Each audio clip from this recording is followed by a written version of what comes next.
اے خالق کل، اے مالک کل، اے رازق کل، اے حاکم کل، سبحان ہے تو، رحمان ہے تو۔ تقدیر کیا ہے؟ اگر سب کچھ پہلے سے ہی لکھا لکھایا ہے تو ہم اپنے اعمال کے ذمہ دار کس طرح ہوئے؟ پھر اعمال کی جزا و سزا کیسی؟ پھر جنت و دوزخ کے کیا معنی؟ وضاحت فرمائیں۔ بھئی سچی بات یہ ہے کہ اس سوال نے ایک عرصے تک مجھے بھی ستائے رکھا، اور میں سوچتا رہا کہ اگر واقعی اللہ تعالیٰ نے پہلے سے ہی سب کچھ لکھ دیا ہے کہ میں اتنے بج کر اتنے منٹ میں بیٹھ کے یہاں پہ ایک لیکچر دوں گا، یہ تقریر کروں گا، اتنے بج کر اتنے منٹ پہ نماز پڑھوں گا، اتنے بج کے اتنے منٹ پہ فلاں کو گالی دوں گا، فلاں کو تھپڑ ماروں گا، یہ پہلے سے ایک میرا شیڈول مرتب ہے اللہ کے ہاں، لکھا لکھایا پروگرام چھپا چھپایا موجود ہے، میرے کیا قصور؟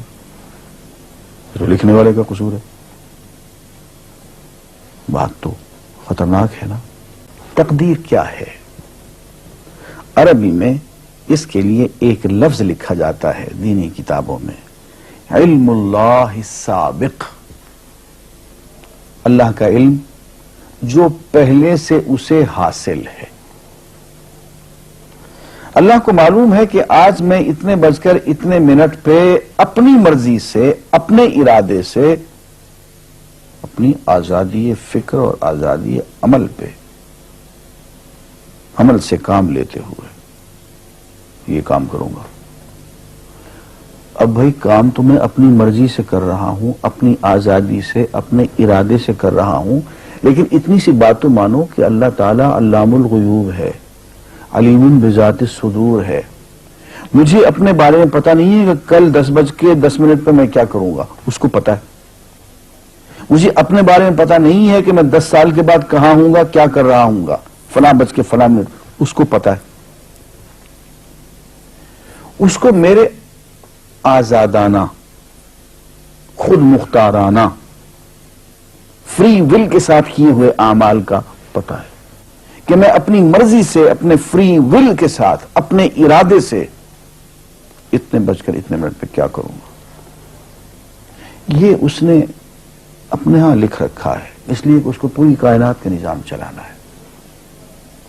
اس کا علم جو ہے وہ صحیح ہے، لیکن اس کا علم میرے ارادے سے نہیں ٹکراتا ہے۔ یہ بات میں ایک مثال سے سمجھاؤں گا۔ میرے ساتھ ایک واقعہ پیش ہو گیا، اس دن مجھے تقدیر سمجھ میں آ گئی کہ ہوتی کیا ہے۔ 1971 کی بات ہے کہ یہاں اکاؤنٹنٹ جنرل آفس میں ڈپٹی اکاؤنٹنٹ جنرل تھا۔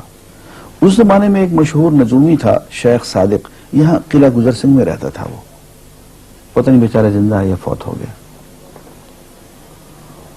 انہوں نے دروازہ کھولا، میرے کمرے میں آ گیا، کہاں صاحب ہم آپ کی خدمت کرنا چاہتے ہیں، ہم آپ کو مستقبل کے بارے میں کچھ بتانا چاہتے ہیں۔ میں نے کہا بھائی میرے پاس فضول باتوں کے لیے وقت نہیں ہے، میں علم نجوم وغیرہ کو اس قسم کے یہ فضول باتوں کو میں نہیں مانتا ہوں، مشغول آدمی ہوں، ان چکروں میں مجھے مت ڈالو۔ اس نے کہا سر مجھے صرف 1 منٹ تو آپ دے دیں۔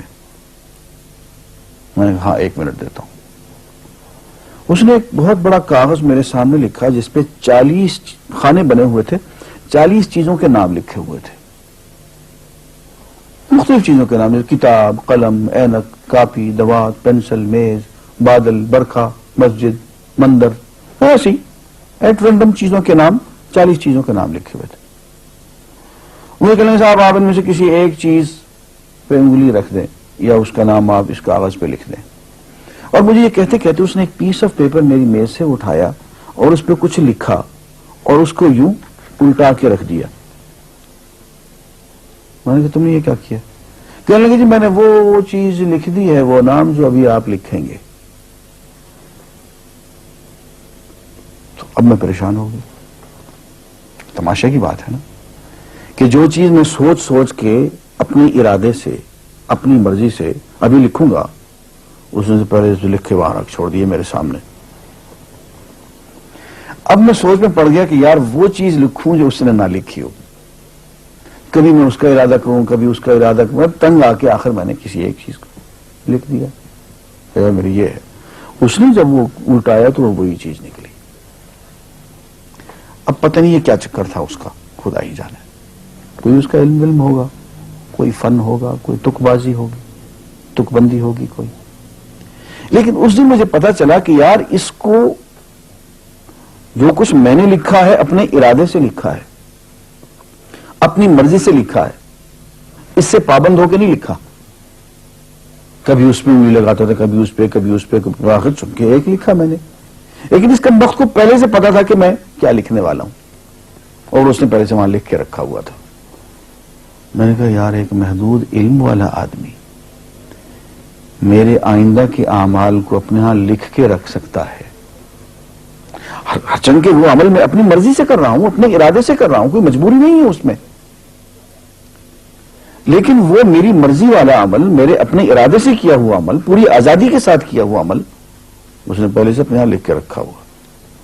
یار اگر یہ انسان کر سکتا ہے تو رحمان کیوں نہیں کر سکتا؟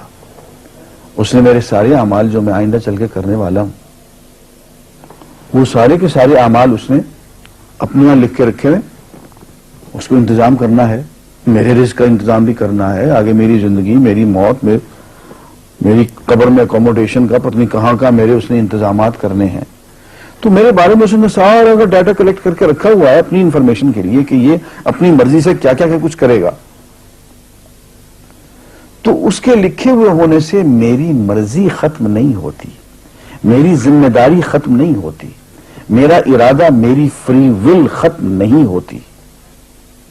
یہی وجہ ہے کہ ہم جو اعمال کرتے ہیں اس میں سے اللہ تعالیٰ اس کی کچھ ذمہ داری ہم پہ ضرور ہوتی ہے۔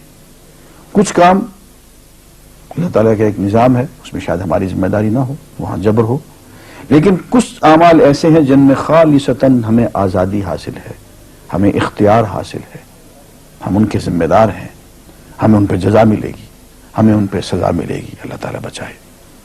اور جزا ملے گی تو جنت ہوگی، سزا ملے گی تو دوزخ ہوگی، لیکن آزادی عمل اور ارادہ ضرور ہے۔ یہ الگ بات ہے کہ اللہ تعالیٰ کو پہلے سے ہی معلوم ہے کہ ہم اپنے ارادے سے اور اپنی آزادی اور اپنی مرضی سے ہم آج اور کل اور پرسوں اور سال بھر کے بعد اور 10-20 سال کے بعد ہم کیا کیا کریں گے، اس کے ہاں لکھا ہوا ہے۔ وَعِندَهُ عِلْمُ الْكِتَابِ، اس کے ہاں وہ سب کچھ لکھا ہوا ہے، لیکن ہم جو کرتے ہیں اپنے ارادے سے کرتے ہیں اور اس کے ذمہ دار ہیں۔ وآخر دعوانا الحمدللہ۔